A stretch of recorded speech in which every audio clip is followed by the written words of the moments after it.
अस्सलामुअलैकुम वरहमतुल्लाहि वबरकातुहू। प्यारे बच्चों, आज हम जमात सुवम के मज़मून उर्दू में 6वां सबक धोबी का गधा इसके बारे में पढ़ेंगे। ठीक है, तो सबसे पहले आप अपनी दरसी किताब का सफ़ा नंबर 30 खोलिए। तो बच्चों, आज के हमारे सबक का नाम है धोबी का गधा। तो सुनिए गौर से। किसी गांव में एक रामू नाम का धोबी रहता था। यानी एक गांव में एक धोबी रहता था जिसका नाम था रामू। ओके, उसने घर की रखवाली के लिए कुत्ता पाल रखा था। आपको पता है कुत्ते क्यों पालते हैं? शाबाश, घर की रखवाली के लिए। तो धोबी ने भी एक कुत्ता पाल रखा था। किस लिए? हाँ, घर की रखवाली के लिए। और धोबी के घर में एक गधा भी था। यानी धोबी के पास एक कुत्ता भी था और एक गधा भी था। और वो गधे को किस लिए यूज़ करता था, किस लिए इस्तेमाल करता था? वो गधे को सामान, कपड़े वगैरह लादने के लिए इस्तेमाल करता था। लादना यानी सामान उठाकर ले जाने या लाने के लिए गधे को इस्तेमाल करता था और कुत्ते को घर की रखवाली के लिए। धोबी कुत्ते को बहुत चाहता था। यानी धोबी कुत्ते को बहुत ज़्यादा चाहता था। जब वो शाम को घर वापस होता तो कुत्ता खुश होकर आवाज़ें निकालता और भागकर मालिक के कदमों में लौटने लगता।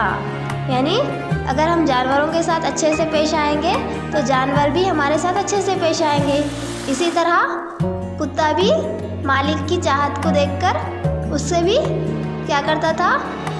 चाहता था। यानी वो जब भी शाम को घर वापस लौट कर आता था तो कुत्ता खुश हो जाता था, आवाज़ें निकालता था और भागकर अपने मालिक के पास यानी धोबी के पास जाता था और उसके कदमों में लौटने लगता था। धोबी प्यार से उसकी गर्दन पर हाथ फेरकर कुत्ते को उसकी पसंदीदा ग़िज़ा खिलाता। जब भी धोबी घर आता तो क्या करता था? कुत्ते को प्यार से उसके गर्दन पर या सर पर हाथ फेरकर उसकी जो भी पसंदीदा ग़िज़ा रहती थी उसको खिलाता था। धोबी का रोज़ाना यही मामूल था। यानी रोज़ाना वो यही काम करता था। और गधा बेचारा कुछ फासले पर खड़ा रहकर यह सारा मंजर देखता रहता था। यानी जब भी धोबी घर वापस आता था तो सिर्फ कुत्ते को प्यार करता था, गधे को नहीं करता था। तो गधा ये मंजर दूर खड़ा होकर देखता था। ये सब देखकर वो कुत्ते से हसद करने लगा। हसद यानी कि धोबी सिर्फ कुत्ते को चाहता, मुझे नहीं चाहता, ये सोचकर वो कुत्ते से हसद करता था। यानी उससे जलन महसूस करता था। तो कभी कुत्ता उसके करीब से गुजरता तो उसे जानबूझकर लात मारता। यानी कभी अगर कुत्ता गधे के बाजू से भी गुजर गया तो उसे जानबूझकर वो लात मारता था। इस तरह वो अपने गुस्से का इजहार करता। कौन? गधा। और सोचता कि कुत्ते की ज़िंदगी कितनी आसान है। यानी वो सोचता था कि कुत्ते की ज़िंदगी बहुत आसान है क्योंकि वो भारी वज़न उठाकर नहीं ले जाता था, सिर्फ घर की रखवाली करता था। घर के इर्द गिर्द चक्कर लगाना, भौंकना, अच्छी अच्छी चीज़ें खाना और आराम करना, ये किसका काम था? कुत्ते का। यानी कुत्ते का काम था घर की रखवाली करना, इसलिए वो घर के इर्द गिर्द चक्कर लगाता था, भौंकता था, अच्छी अच्छी चीज़ें खाना। यानी उसका मालिक उसे अच्छी अच्छी चीज़ें लाकर खिलाता था और आराम करता था। कुत्ते के बस यही काम है। कौन कर रहा है ये? गधा। मालिक फिर भी उसे इतना प्यार करता है। यानी गधा बहुत ज़्यादा बोझ उठाकर लग जाता, फिर भी वो गधे को नहीं चाहता बल्कि कुत्ते को ही चाहता बोलकर गधा सोचने लगा, यानी हसद करने लगा। ठीक है। और मेरा हाल है कि मैं तो सारा काम करता हूँ। यानी गधा का क्या हाल है? वो सारा काम करता है। दिन भर बोझ उठाता हूँ फिर भी मार खाता हूँ। दिन भर वो यहाँ से वहाँ चीज़ें उठाकर ले जाता है। धोबी का जो भी काम रहता था वो उठाता था, वज़न लेकर जाता था, फिर भी धोबी उसे मारता था। खाने के लिए भी मुझे घास फूस ही मिलता है, घास फूस ही मिलता है। ये सब कौन सोचने लगा? गधा। क्योंकि उसकी ग़िज़ा थी इसीलिए उसे घास फूस खाना पड़ता था। गधा इसी सोच में खड़ा था कि एक कौवा दरख्त से उड़कर उसके सामने आ बैठा। गधा ये सब सोच रहा था कि कुत्ते की ज़िंदगी कितनी अच्छी है, मेरी ज़िंदगी बहुत ख़राब है, मैं इतना वज़न उठाता फिर भी मालिक मुझे प्यार नहीं करता। ये सब सोचने ही लगा था कि उतने में एक कौवा उसके सामने आकर बैठा। कौवे ने गधे से हमदर्दी जताते हुए पूछा, क्या बात है, तुम बहुत परेशान नज़र आ रहे हो, क्या मैं तुम्हारी कुछ मदद कर सकता हूँ? किसने कहा? कौवे ने। कौवे ने कहा, यानी हमदर्दी से बोला कि तुम बहुत परेशान नज़र आ रहे हो, क्या मैं तुम्हारी कुछ मदद कर सकता हूँ? गधे ने मायूसी से जवाब दिया, तुम मेरी क्या मदद करोगे, जाओ अपना काम करो। किसने कहा? गधे ने। तुम मेरी मदद क्या कर सकते हो, जाओ जाके अपना काम कर लो, बल्कि गधे ने कौवे से कहा। कौवे के इसरार करने पर गधे ने सारी बात बताई। इसरार यानी बार बार पूछने लगा कौवा, इसीलिए गधे ने सारी बात कौवे को बता दी। गधे की बात सुनकर कौवे ने उसे चालाकी सिखाई। जब कौवे ने गधे की सारी कहानी सुनी तो उसने एक चालाकी सिखाई। क्या चालाकी सिखाई? तुम भी मालिक के साथ कुत्ते की तरह पेश आओ। तुम भी मालिक की तरह कुत्ते के साथ पेश आओ। क्या गधा कुत्ता बन सकता है? नहीं, जिसका काम उसी को शोभा देता है। तो कौवे ने गधे को ये बात सिखाई कि तुम भी कुत्ते की तरह पेश आओ। ये बात सुनकर गधे के कान खड़े हो गए, यानी वो बहुत ज़्यादा खुश हो गया। गधे ने सोचा, इस तरकीब से शायद मालिक के दिल में मेरी अहमियत बढ़ जाएगी। जो चालाकी कौवे ने सिखाई वो गधे को बहुत पसंद आई और वो सोचा, शायद इस तरकीब के ज़रिए मैं अपने मालिक का दिल जीत सकता हूँ। इसीलिए एक दिन धोबी किसी काम से शहर गया हुआ था, यानी वो एक काम से शहर गया हुआ था। शाम को जब वो घर लौटा तो गधा उसके करीब गया। जैसे कुत्ता उसके करीब भाग कर जाता था, कुत्ते की जगह कौन गया? गधा। ज़ोर से चिल्लाया और धड़ाम से मालिक के कदमों में गिरकर लौटने लगा। जैसे कुत्ता मालिक के आने पर भौंकता था और उसके कदमों में गिर जाता था, गधे ने भी ठीक उसी तरह किया। ज़ोर से चिल्लाया और धड़ाम से मालिक के कदमों में गिरकर लौटने लगा। गधे की आवाज़ सुनकर हम भी डर जाते हैं। कुत्ते की आवाज़ तो हम समझ सकते हैं कि शायद वो अपने मालिक के आने पर खुशी का इजहार कर रहा है, लेकिन गधे की आवाज़ सुनकर हम भी डर जाएंगे। अचानक करीब से चिल्लाने और पैरों पर लौटने की वजह से धोबी घबरा गया, यानी जिसका काम उसी को शोभा देता है। अगर कुत्ता लौटता तो अलग बात है, गधा लौटा तो धोबी क्या हो गया? घबरा गया। उसे गधे की इस हरकत पर बहुत गुस्सा आया। जब गधे ने ऐसा किया तो उसे बहुत गुस्सा आया धोबी को। झट धोबी ने एक बड़ा सा डंडा लिया और गधे की खूब पिटाई की। क्या करा धोबी? अगर कुत्ता होता तो वो उसके सर पर हाथ रखकर या फिर गर्दन पर हाथ फेरकर उसे प्यार करता था, उसकी पसंदीदा ग़िज़ा खिलाता था। लेकिन जब गधे ने ऐसा किया तो वो बहुत ज़्यादा गुस्सा आ गया, उसे बहुत ज़्यादा गुस्सा आ गया। वो जैसे गुस्सा आया उसने एक बड़ा सा डंडा निकाला और गधे की उससे खूब पिटाई की। गधा चिल्लाने लगा। उसे कुत्ते से हसद करने और कौवे के गलत मशवरे पर अमल करने की सज़ा मिली। अगर गधा ऐसे नहीं करता, यानी दूसरों की खुशी में ही खुश होना चाहिए। जब वो कुत्ते को खुश देखता तो उसे हसद होती थी, यानी जलन होती थी। तो ऐसा करने से क्या होता है? सज़ा मिलती है। हसद नहीं करना चाहिए, है ना बच्चों? गधे ने कुत्ते से हसद की और कौवे का गलत मशवरा मान लिया, इसे उससे सज़ा मिली। प्यारे बच्चों, अल्लाह ताला ने हर जानवर को अलग अलग सलाहियतें और नेमतें दी है, यानी हर किसी में अलग अलग सलाहियतें होती है। ज़रूरी नहीं कि सब में एक जैसी सलाहियतें हो। इसीलिए किसी को अच्छी हालत में देखकर जलना या फिर हसद नहीं करना चाहिए। यानी अगर कोई बहुत ज़्यादा खुश है तो हमें उनकी खुशी को अपनी खुशी समझकर आगे बढ़ना चाहिए। अगर हम उनसे हसद करेंगे तो हमारा भी अंजाम गधे जैसा ही हो जाएगा। नबी करीम सल्लल्लाहु अलैहि वसल्लम ने फरमाया, हसद नेकियों को इस तरह ख़त्म कर देता है जिस तरह आग सूखी लकड़ी को जलाकर राख कर देती है। यानी अगर हम हसद करेंगे तो हमारे पास जो नेकियां रहती है वो भी ख़त्म हो जाती है। जैसे अगर एक सूखी लकड़ी को आग लगाई जाए तो वो जलकर राख हो जाती है। उसी तरह अगर हम किसी से हसद करेंगे तो हमारी नेकियां भी सारी जलकर राख हो जाएंगी और हमारे पास एक भी नेकी नहीं बचेंगी।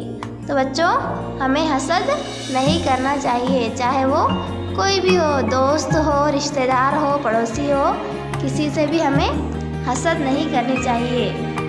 हसद क्या है? एक बहुत बुरी चीज़ है जिससे सिर्फ और सिर्फ हमें नुकसान होता है।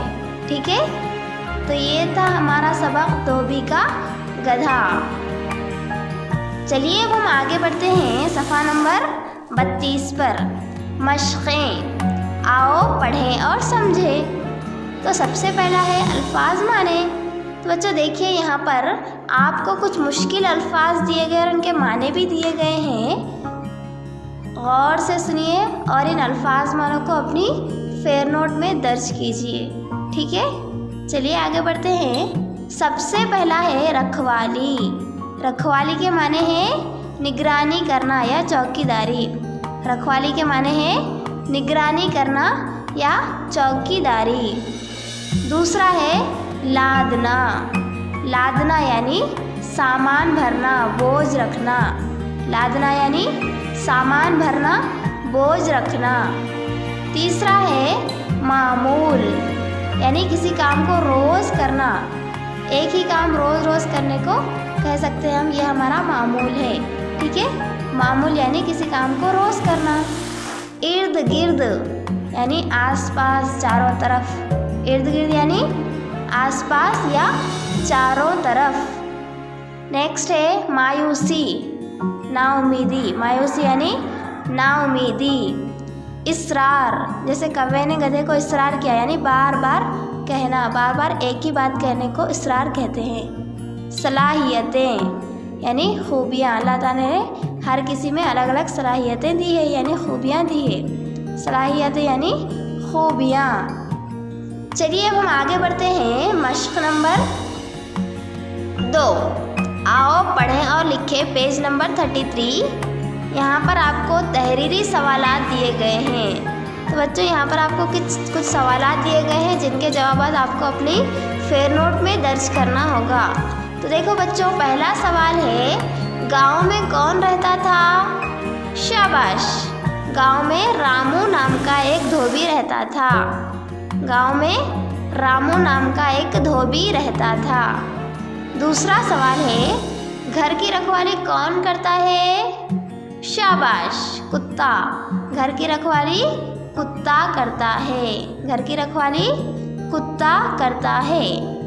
गधा गुस्से का इजहार कैसे करता था?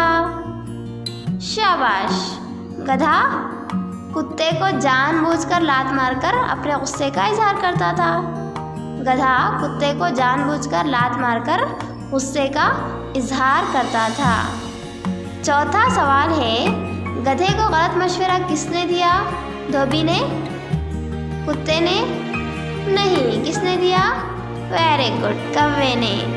तो लिखिए बच्चों, गधे को कव्वे ने गलत मशवरा दिया। गधे को कव्वे ने गलत मशवरा दिया। आखिरी सवाल है गुस्से में आकर धोबी ने क्या किया? किसकी पिटाई की? कुत्ते की पिटाई की? कव्वे की? नहीं, किसकी? शाबाश, गधे की। गुस्से में आकर धोबी ने गधे की खूब पिटाई की। गुस्से में आकर धोबी ने गधे की खूब पिटाई की। तो बच्चों, ये थे हमारे तहरीरी सवालात। ये सवालात आप अपनी फेयर नोट में दर्ज करिए। ठीक है, चलिए आगे बढ़ते हैं मश्क नंबर 3 की तरफ। यहाँ पर आओ पढ़ें और समझें। तीसरी मश्क में यहाँ पर आपको तस्वीरों की मदद से जुमले मुकम्मल कीजिए। यहाँ पर आपको एक तस्वीर दी गई है जिसकी मदद से आपको जुमले मुकम्मल करना होगा। तो देखिए बच्चों, सब में पहला है डैश की रखवाली कुत्ता करता है। किसकी रखवाली करता है? कुत्ता की किसकी रखवाली करता है? पहली तस्वीर देखिए, शाबाश, घर की रखवाली। घर की रखवाली कुत्ता करता है। दूसरा है, धोबी के घर में एक डैश भी था। देखिए तस्वीर, बताइए क्या नाम है इसका? शाबाश, गधा। धोबी के घर में एक गधा भी था। नेक्स्ट है, धोबी डैश को बहुत चाहता था। तस्वीर देखिए, बोलिए बच्चों। शाबाश, कुत्ते को बहुत चाहता था। धोबी कुत्ते को बहुत चाहता था। नेक्स्ट है, गधे की बात सुनकर डैश ने मशवरा दिया। किसने मशवरा दिया? तस्वीर देखकर बोलिए। शाबाश, कौवे ने। गधे की बात सुनकर कौवे ने मशवरा दिया। नेक्स्ट है, एक दिन डैश शहर गया हुआ था। तस्वीर देखकर बोलिए। शाबाश, धोबी। एक दिन धोबी शहर गया हुआ था। तो इस तरह आप अपनी दरसी किताब को मुकम्मल कीजिए, ठीक है। चलिए अब हम आगे बढ़ते हैं सफ़ा नंबर 34 पर। आओ और करें और सीखें। यहाँ पर आपको चौथी मश्क दी गई है। सबक में मौजूद ऐसे अल्फाज लिखिए जिनमें दो चश्मी है का इस्तेमाल हुआ हो। यानी आपके सबक में ऐसे बहुत से अल्फाज हैं जिनमें दो चश्मी है का इस्तेमाल किया गया हो, जिनमें से सिर्फ आपको 8 अल्फाज लिखना होगा, ठीक है। तो देखो बच्चों, पहला लिखिए। पहला है धोबी। दाल दो चश्मी है, वो बेई, धोबी। दूसरा लिखिए रखवाली। रे काफ दो चश्मी है, वो अलीफ लाम ई, रखवाली। तीसरा लिखिए घर। काफ दो चश्मी है, रे, घर। चौथा लिखिए गधा। गाफ दाल दो चश्मी है, अलिफ, गधा। पांचवा लिखिए भाग। बे दो चश्मी है, अलीफ, गाफ, भाग। छठा लिखिए हाथ। हे अलीफ ते दो चश्मी है, हाथ। सातवां लिखिए भौंकना। बे दो चश्मी है, वो, नून, काफ, नून, अलिफ, भौंकना। आठवां लिखिए राख। रे अलिफ काफ दो चश्मी है, राख। ठीक है बच्चों, ये थे दो चश्मी है वाले अल्फाज। चलिए अब हम आगे बढ़ते हैं मश्क नंबर 5 की तरफ। आओ पढ़ें और समझें। आओ पढ़ें और समझें। तो यहाँ पर आपको 5वीं मश्क दी गई है। इस्म यानी नाउन पर दायरा बनाइए और दी गई जगह पर मुकम्मल लफ्ज़ लिखिए। यहाँ पर आपको एक बॉक्स दिया गया है जिनमें चंद हुर्फ दिए गए हैं। इन हुर्फों को जोड़कर हमें एक दायरा बनाना होगा जिससे सिर्फ नाउन बनना चाहिए, यानी इस्म बनना चाहिए। जैसे कि यहाँ पर आपको ऑलरेडी कर दिया गया है काफ व अलिफ, कव्वा, ठीक है। काफ वाव के ऊपर तजदीद है, अलिफ, कव्वा। यहाँ पर एक ऑलरेडी दिया गया है, ये एक इस्म है। यानी इस्म किसे कहते हैं बच्चों? किसी शख्स, जगह या चीज़ के नाम को इस्म कहते हैं, यानी नाम को इस्म कहते हैं। तो कौवा भी एक परिंदे का नाम है जो कि एक इस्म है, ठीक है। तो ऐसे ही हमें ढूंढ कर लिखना होगा। तो देखिए बच्चों, दूसरा है, बोलिए दूसरा क्या हो सकता है? शाबाश, गधा। यहाँ पर देखिए दूसरे कॉलम में गाफ दाल दो चश्मी है, अलिफ, गधा। यहाँ पर एक दायरा बनाइए और दूसरा लिखिए गधा। दायरा बनाइए गाफ दाल दो चश्मी है, अलिफ पर, और लिखिए यहाँ पर दूसरे खाने में गधा। तीसरा है शाबाश, लास्ट की रो में देखिए दरख्त। दाल रे खैते, दरख्त। यहाँ पर दायरा बनाइए और लिखिए तीसरे बॉक्स में दरख्त। चौथा है मालिक। यहाँ पर आखिरी से दूसरे कॉलम में यानी नीचे से दूसरे कॉलम में देखिए, सॉरी नीचे से दूसरे रो में देखिए, मीम अलीफ लाम काफ मालिक, मालिक, मीम अलीफ लाम काफ मालिक। दायरा बनाइए और यहाँ खाने में लिखिए, बॉक्स में लिखिए मालिक। और देखिए ऊपर देखिए गाफ दो चश्मी है रे घर, यहाँ पर दायरा बनाइए, गाफ दो चश्मी है रे घर। तो लास्ट वन लिखिए आखिरी, गाफ दो चश्मी है रे घर। ठीक है, तो बच्चों ये थे नाउन यानी इस्म। इस्म यानी कि किसी चीज़, जगह या शख्स के नाम को हम इस्म कहते हैं। ठीक है, चलिए अब हम आगे बढ़ते हैं क़वाइद यानी ग्रामर। तो यहाँ पर देखिए आपको जुमला साजी किसे कहते हैं, यहाँ पर आपको एक तारीफ दी गई है। ठीक है, तो देखिए अल्फाज की ऐसी तरतीब जो मुकम्मल माने रखती हो जुमला कहलाती है, यानी अल्फाज का ऐसा मजमुआ जो मुकम्मल माने रखती हो, यानी एक बात ज़ाहिर होती है जिससे एक मीनिंग ज़ाहिर होता है, जिसको हम क्या कहते हैं, जुमला कहते हैं। यानी अल्फाज का मजमुआ जुमला कहलाता है, जो यानी मुकम्मल माने देता हो, जिससे एक बात समझ में आती है। अल्फाज का मजमुआ जुमला कहलाता है। ठीक है, चलिए अब हम आगे बढ़ते हैं सफ़ा नंबर 35 पर। यहाँ पर आपको एक मश्क दी गई है, मश्क नंबर 1। दी गई तस्वीरों के नाम लिखकर जुमले मुकम्मल करें।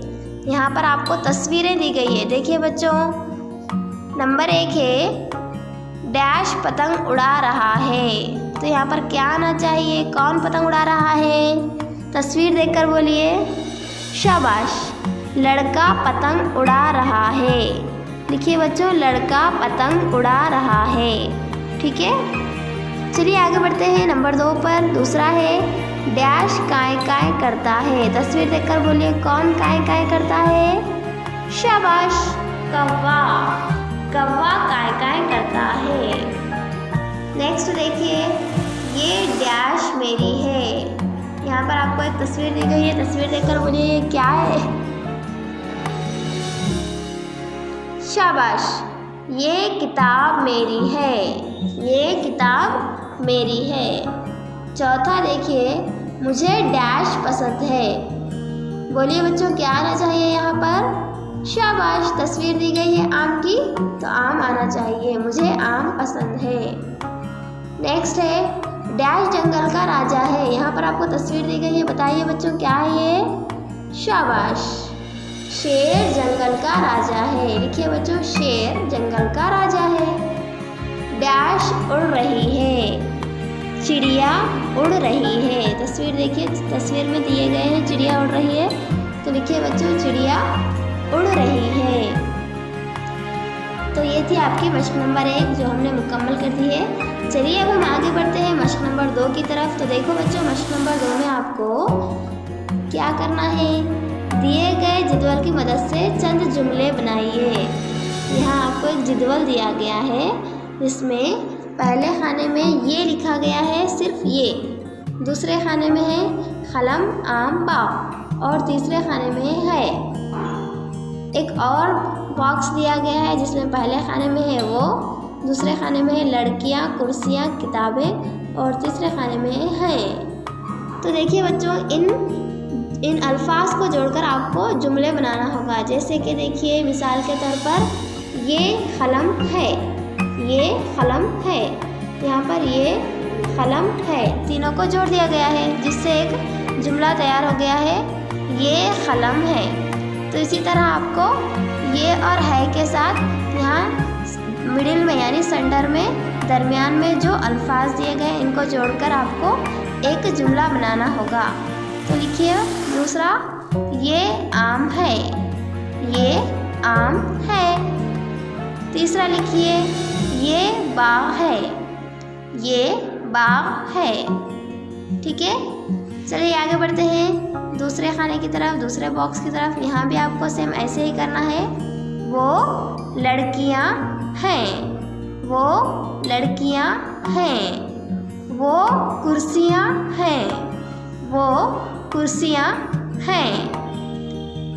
नेक्स्ट, वो किताबें हैं, वो किताबें हैं। देखो बच्चों, ये थे आपके जुमले, यानी ये कलम है, वो लड़कियां हैं। यानी अगर हम किसी एक चीज़ को बताना है तो, यानी अपने करीब की चीज़ को बताना है तो, या एक चीज़ को बताना है तो हम ऐसे कह सकते हैं ये कलम है।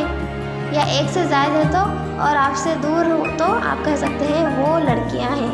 ठीक है, ये थे आपको वाहिद और जमा के ज़रिए बनाए गए जुमले। तो बच्चों, आज का हमारा सबक धोबी का गधा आज के लिए इतना काफ़ी है।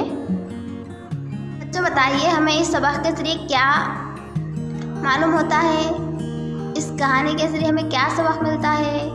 तो बच्चों, इस कहानी के ज़रिए हमें ये बताया गया कि किसी दूसरों की अच्छी हालत देखकर या उनको खुश देखकर हमें हसद नहीं करना चाहिए, यानी जलन फील नहीं करना चाहिए। हसद करने से क्या होता है, हमारे पास जो नेकियां रहती है वो भी ख़त्म हो जाती है। वो भी कैसे ख़त्म होती है? जैसे एक सूखी लकड़ी को आग लगने पर वो जलकर राख हो जाती है, उसी तरह हमारी नेकियां भी जलकर राख हो जाती है। इसीलिए हमें हसद नहीं करना चाहिए, चाहे वो किसी से भी हो, दोस्तों से हो, रिश्तेदारों से हो, भाई बहनों से हो, या फिर किसी से भी, पड़ोसियों से भी हमें हसद नहीं करना चाहिए। अगर हम हसद करेंगे तो उसकी सज़ा सबसे पहले किसे मिलेगी? सिर्फ़ और सिर्फ हमें। वो कैसे? क्योंकि हमारी नेकियां भी हमसे छिन जाएगी, अल्लाह ताला हमसे हमारी नेकियां ले लेगा। इसीलिए हमें हसद नहीं करना चाहिए। ठीक है बच्चों, चलिए आज के लिए इतना काफ़ी था। इंशाअल्लाह हम फिर मिलेंगे एक नई कहानी के साथ। तब तक आप अपना होमवर्क मुकम्मल कीजिए और हमें हमारे व्हाट्सएप नंबर पर सेंड कर दीजिए। ठीक है, और अपनी सेहत का ख्याल रखिए, दरसी किताब को मुकम्मल कीजिए। अल्लाह